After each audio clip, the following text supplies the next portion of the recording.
How to Train Your Dragon. Oh, How to Train Your Dragon, How to Speak Dragonese. Chapter 10, The Secret Identity of the Thin Prefect. The kidnappers threw the boys over their shoulders again and strode through several large courtyards, busy with soldiers and cooks and horses and people selling things to each other.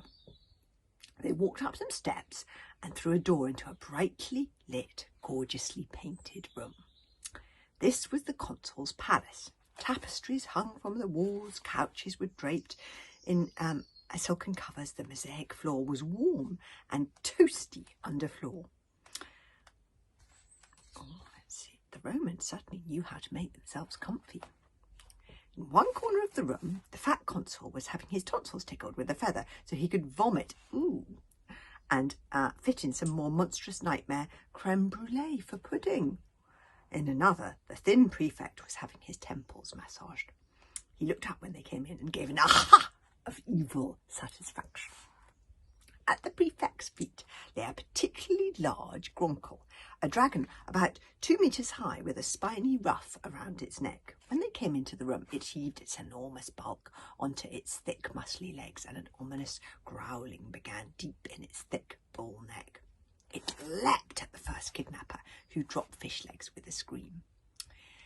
"Stop!" shouted the thin prefect in Dragonese. Very poor Dragonese, but Dragonese young nonetheless. We can speak Dragonese. I thought only Hiccup could do that. The gronkel had grabbed the first kidnapper by the leg in his immense jaws, and the first kidnapper uselessly drummed his fists on the gigantic creature's great warty back. The gronkel had been enjoying itself, gnawing away at the kidnapper's knee, its great tail lashing from side to side, but at the thin prefect's command, it reluctantly stopped. Thank you. The thin prefect had a terrible accent in Dragonese, and he kept on getting the words wrong. "You can hold on to the kidnapper now." The gronkel didn't move. "I said hold on to him," shouted the thin prefect crossly. The gronkel blinked at him and still didn't move. "Oh, for God's sake, you stupid alligator!" That swore the thin prefect in Norse. From his pocket, he got out his half of How to Speak Dragonese and started flicking through it, muttering to himself, "Release, release, release. What's the word for release?" "I think you'll find the word is release, sir," advised Hiccup politely.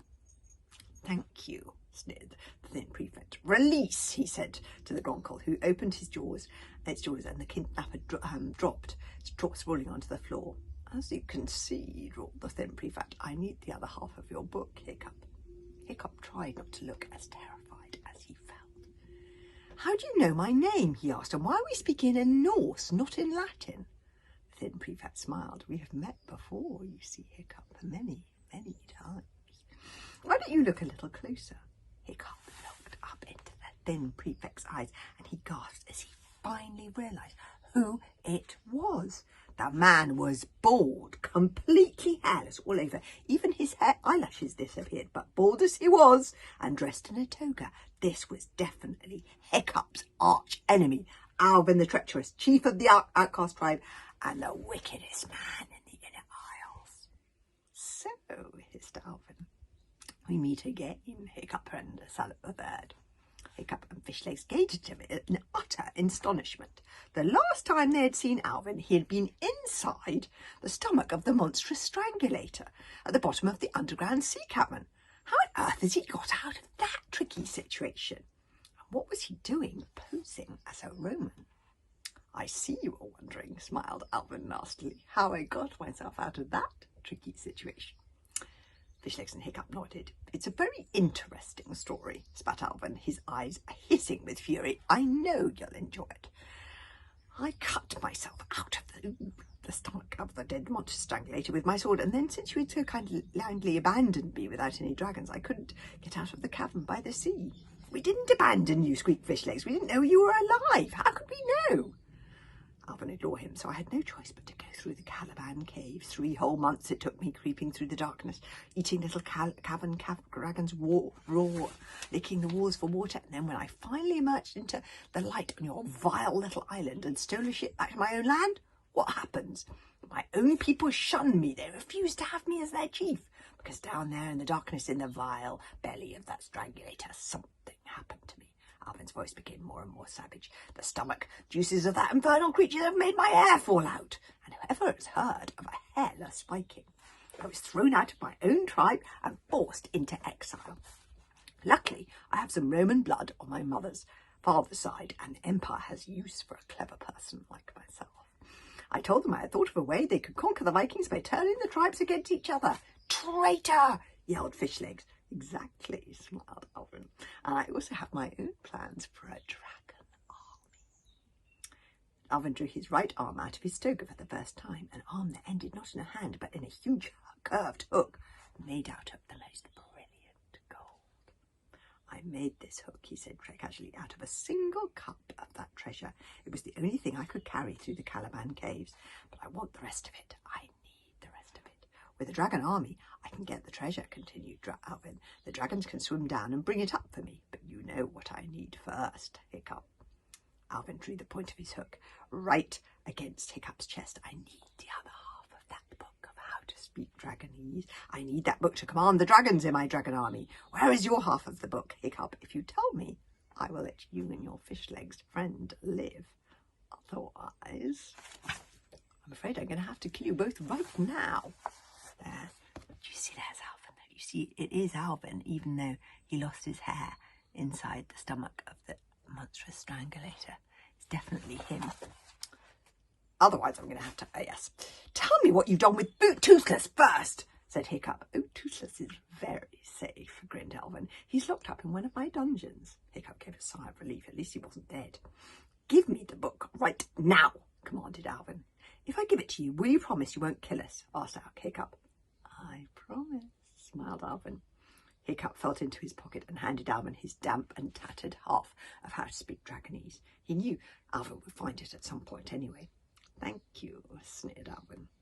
He unscrewed the hook from the end of his arm and replaced it with his famous sword, the Stormblade. Uh-oh, said Hiccup. The fat consul had finally polished off a large helping of roasted baby puffnadders in garlicky dream serpent sauce, and he started taking interest in what was going on. What have you got over there, Prefect? He drawled, wiping the cream from the third of his chins. Hiccup noticed that he wasn't looking too well. He was covered from head to toe in nasty red bites, and every now and then he reached out a fat arm to scratch his gigantic blubbery behind. This, said Alvin grimly, is the heir to the hairy hooligans. The extraordinarily powerful warrior you were telling me about? Asked the fat consul, looking at Hiccup in astonishment. But he's so very, very small. Size isn't everything, replied Alvin the treacherous. What are you going to do with him then? Prefect, asked the fat consul. I'm going to kill him, said Alvin, giving the Stormblade a nasty swish. You promised you wouldn't, promised Hiccup. Tusk, tusk, stuttered Alvin. Haven't you learned by now that a treacherous doesn't keep his promises? Hang on a second, my dear Prefect, drawled the fat consul. It seems a waste to kill him now. Let him live until Saturn's Day Saturday. I would like to see this extraordinary warrior in action in the gladiatorial arena. That's not a good idea, Consul, said Alvin. This boy may not look much, but I assure you I have seen him in action, and he could ruin all our plans. We must kill him now while we have the chance. Who gives the orders round here? Asked the fat consul. I do. Alvin recollected himself just in time. I mean, you do, of course, Consul. Alvin bowed fawningly at him. But no arguing, please, Prefect, ordered the consul. At least let me kill the one who looks like a haddock, pleaded Alvin the treacherous. Fishlegs is a berserk, you know, Consul, said Hiccup hurriedly. I'm sure he put on a very exciting fighting display as a gladiator. Really? Exclaimed the fat consul. This is proving a very interesting morning. I've never met a berserk before. He should be most amusing at the games. The one with the face like a fish lives too, I'm afraid, Prefect. But, sir, the fat consul waved away Alvin's objections with one fat hand. Put the prisoners in the dungeons with the bog burglar air. Alvin fought to control his temper. He smiled at the consul through very gritted teeth. Of course you know best, sir, she said, but don't blame me if it all goes wrong. Alvin turned to the Gronkles. Sit on me, he ordered in his extremely poor Dragonese, and put me in the toilet with the other heirs. The Gronkle promptly sat on Alvin. The first kidnapper had to prod the dragon very hard with the handle of his sword to get the Gronkle off before he squished Alvin entirely. When he finally emerged from underneath the creature's bottom, Alvin was hopping mad. Oh, no, he shrieked, and then tried to put together the two halves of How to Speak Dragonese, muttering swear words under his breath as he looked for the right page. Ah, here it is, he said with satisfaction. Pick my nose and put me in the toilet with the bog burglar air. The second kidnapper had to lash out furiously with his saw handle to prevent the Gronkle from picking Alvin's nose with its gigantic talons, and then the creature picked Alvin up and started trying to stuff him into the fat console's gigantic toilet. Yucky. Absolutely yucky. Carry on, shrieked Alvin. He's not very good at this Dragonese. Can I help? Asked Hopeup, who talked to the Gronkle directly. I think what the prefect is trying to say is pick us up and put us in the tower with the bog burglar air. So the Gronkle picked up Hiccup and Fishlegs by the scruff of their necks as if they were two little kittens. At least, pleaded Hiccup to Alvin as he swung from the Gronkle's jaws, won't you do a good thing for once in your life and set Toothless free? I mean, you don't need him, and he's never done anything to you. Alvin tried to look dignified as he climbed out of the toilet, which was tricky. That isn't true, he said. That dragon once did a poo in my helmet. A treacherous never forgives. He can stay in that dungeon and rot for all I care. Actually, I've just had a better idea. He can join you in the arena on Saturday, and you can all die a horrible death together. Alvin gave a gruesome smirk and waved his hand at the Gronkle. Take them away, he ordered, for once getting the Dragonese right, and his Gronkle trotted off to the tower with the boys in his mouth, followed by the first kidnapper. The huge animal clattered up the wooden steps and stopped outside a large door. This was the door to the prison where Alvin was keeping the other heir. The first kidnapper opened it with a large key that was hanging from his belt. Welcome to your home. For 3 weeks, please, he smirked unpleasantly. Do much sword fighting as Roman gladiators are very, very good, methinkings. At least we'll meet the heir to the bog burglar, said Hiccup to Fishlegs. Maybe this whole mess is a chance to meet her and make some sort of peace between the hooligans and the bog burglars. So, chapter 11, the bog burglar heir, we meet for the first time. One of my favourite characters.